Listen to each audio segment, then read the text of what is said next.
Welcome back, everybody. Welcome to Home Hero. Today we're talking about upgrading, downgrading, upsizing, downsizing. We upgrade everything in our life, your phones, your cars, but we seldom think about the upgrade, downgrade process when it comes to homes. Most likely, at one point in your life, you're going to be upgrading your house. Whether that be a downsize or an upsize, you're going to be upgrading.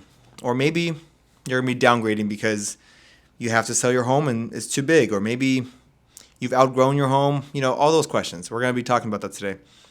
So when it comes to, I guess let's talk about upgrading first. And then we'll talk about downgrading. Or upsizing or downsizing. So upgrading your house. There's a few pieces. It's a little different than just buying your first home because it has to do with now a two-part process, both buying and selling. And when you do that, you have to make sure your agent is capable of doing both sides. What I mean by that is that they know how to do both of those things at the same time. So, for example, when you are selling your house and putting it on the market, what happens if you don't find the right house that you've been looking for? So this is what's known as a contingent transaction or a contingent sale. And so you want to make sure that you don't sell your house without actually closing on your house. Then there's things like rent backs. So say you put your home that you're selling under contract and now you're buying another home, but you need the money from your sale in order to make the purchase. Well, then you would just do a rent back so you can still live in your previous home for a couple weeks after closing. Therefore, and sometimes this is done for free. If you've had a really smooth transaction with the other party, they'll let you live in it for a week or two. No big problem. I mean, even likely that they are also contingent on their home. We saw this happen last year where everybody was selling and buying at the same time. I had some clients that did the same thing. And it's wonderful. It's wonderful when you can not only sell, but buy, and through that process be upgrading or downgrading. So with that being said, maybe you might not want to sell to buy. If you are in a financial opportunity where you can rent it out and have it cash flow, why not? That's not for everybody. For some, this might be an excellent plan, while for others, this might be a cash pit where things break down, you don't have enough cash to fix things, and things can go south pretty quick too, where you'll end up selling the house anyways.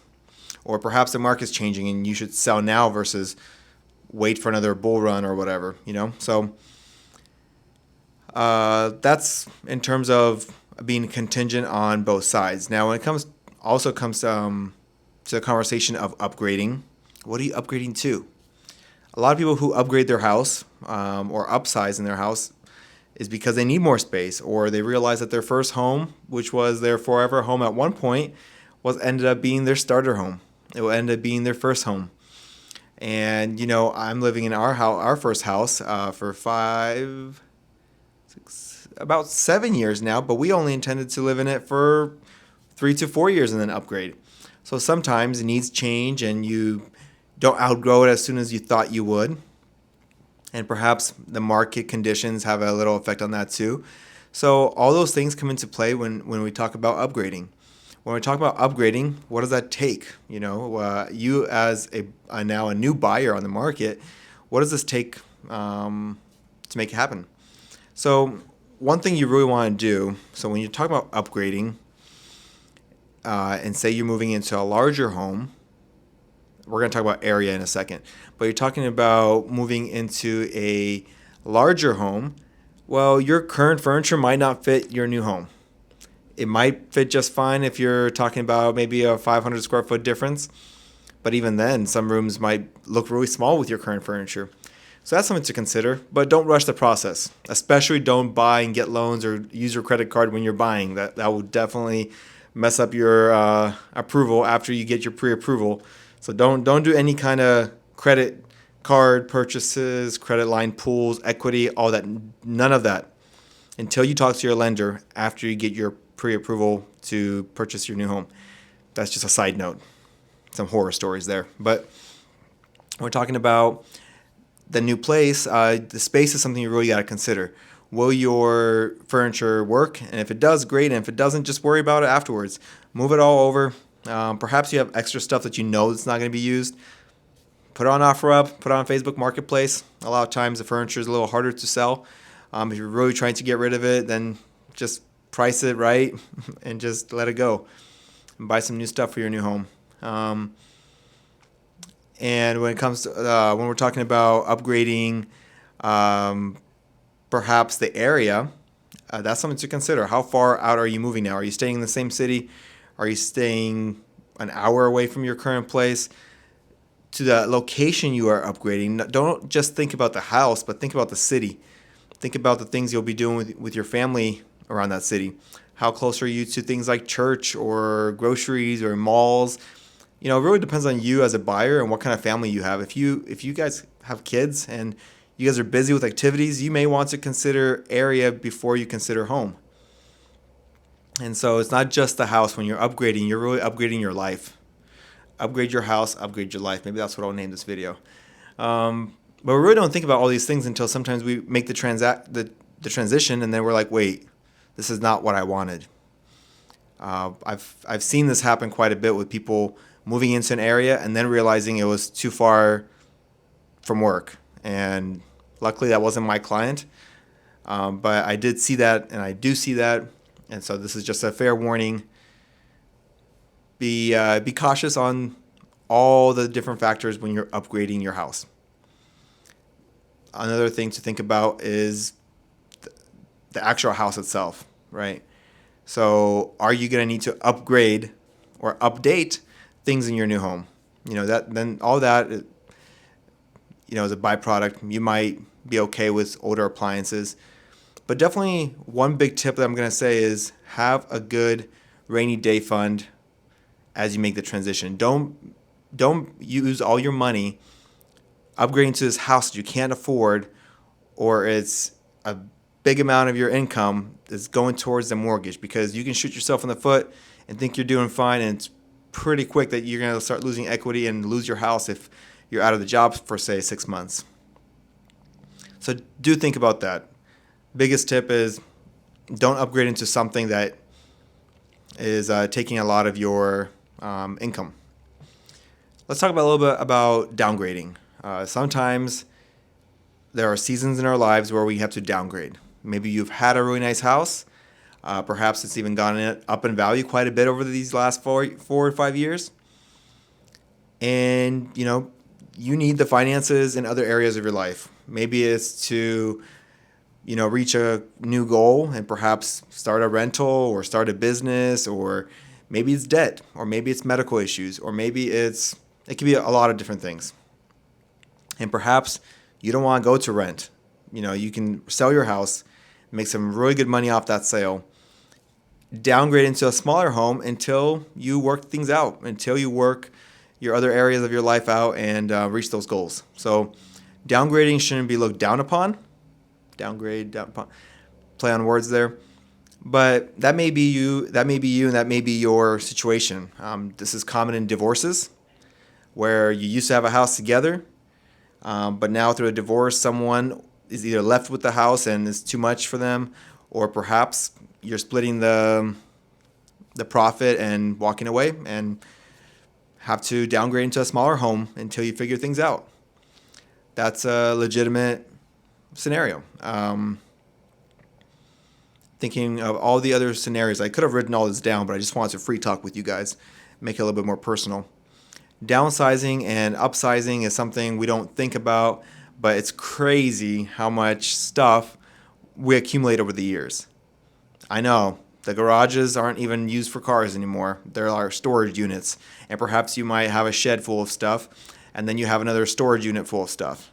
It adds up, because you never want to throw away those color pages from your kids, or those little toys that they made, or anything else that you've accumulated over the last 10 years that you never needed but bought at every single garage sale possible. If you know, you know. So there are a ton of stuff that we hold on to and we don't let go of, and we don't realize how much space it takes until we begin moving. And that can be stressful.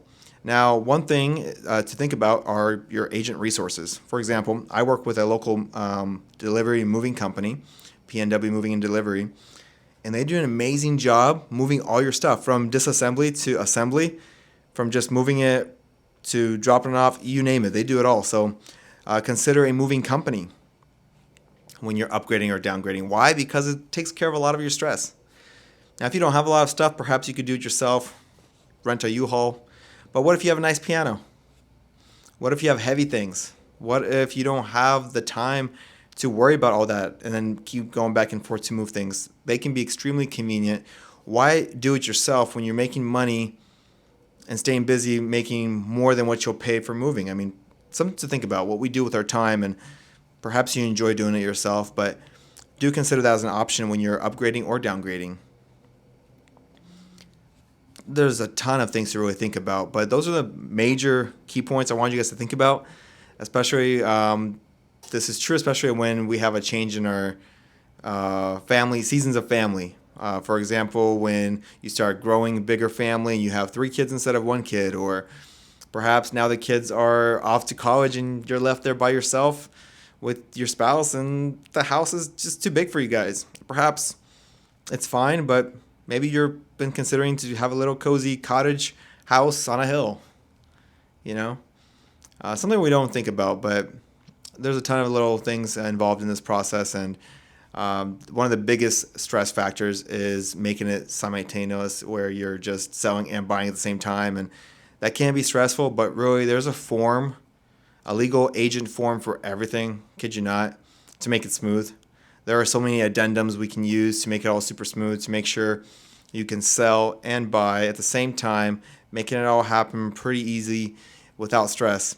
I mean, that was pretty hard to do when we were in last year's market where things were flying off the market like crazy. I had a client who was upgrading their house. They went from a split level that I helped them buy 5 years ago, and about a year and a half ago, they upgraded.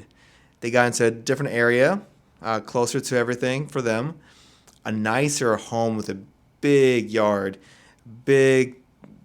just a phenomenal house for their family, growing family, and that yard, I just picture every single time. Now they're, dogs can run around and not worry about jumping over the fence or escaping into the streets. If you're watching this video and you know who you are, leave a comment below. Be like, yep, Yarrow's my guy. He made it happen. It was tough. It was tough because things were flying off the market so quick, and so you had to make sure your home was pending, but at the same time, your offer was accepted and wasn't going to fall through because then the other people couldn't move in into your house. I mean, there's a lot of things like that when it's a crazy market. But thankfully, if you're doing that right now, if you're upgrading or downgrading right now, it may be an excellent time because things are really slow on the market. I mean, we're seeing homes sit in the market for 30 days on average. If we're really looking at the numbers, it's like 21 days. But you've seen a lot of homes that are on the market for over a month. So it's a great time to get into something that you may have wanted, and now at a price discount. Sure, the rates are high or higher. We're at 6.17 or so. It's going to probably fluctuate right around there, plus or minus a little bit. But I was just talking to a real estate agent this morning, and they actually just bought their first home, and they took advantage of the rate buy down. They got the seller to pay both their closing costs and their rate buy down. So, and in a few years, as long as you can make that payment now, in a few years, it's going to be a little bit more of your interest. But at the same time, you can refinance in 5 years. If the rates stay in 6% for 10 years, as long as you can afford it and you have stable income coming in, it's not a concern. So this topic was brought up to me by a good friend of mine who said, hey, you should cover this topic. So maybe I didn't cover something, or maybe you had a question and I didn't quite go into more detail. If that's the case, leave a comment. Tell me what you want to know so I can clarify things, or come out to HQ over here and we can talk and get into more details. But if you've been considering buying or selling and or upgrading, downgrading, give me a call. I'm your local expert. I've been doing this for 6 years. Before this, I was in banking. So I'm living the dream. I love this job. I love this career. And if I can help you in your goals and whatever you're planning on doing for your family this year or next year or perhaps down the road and you're just interested, let me know. Also, don't forget to subscribe. And just know this is not financial advice. just for legal purposes. I guess I have to disclose that just in case someone is out there to sue me for my advice that I give. Maybe I should come up with some kind of really quick disclaimer on the bottom. Anyways, guys, until next time, thanks again. See ya.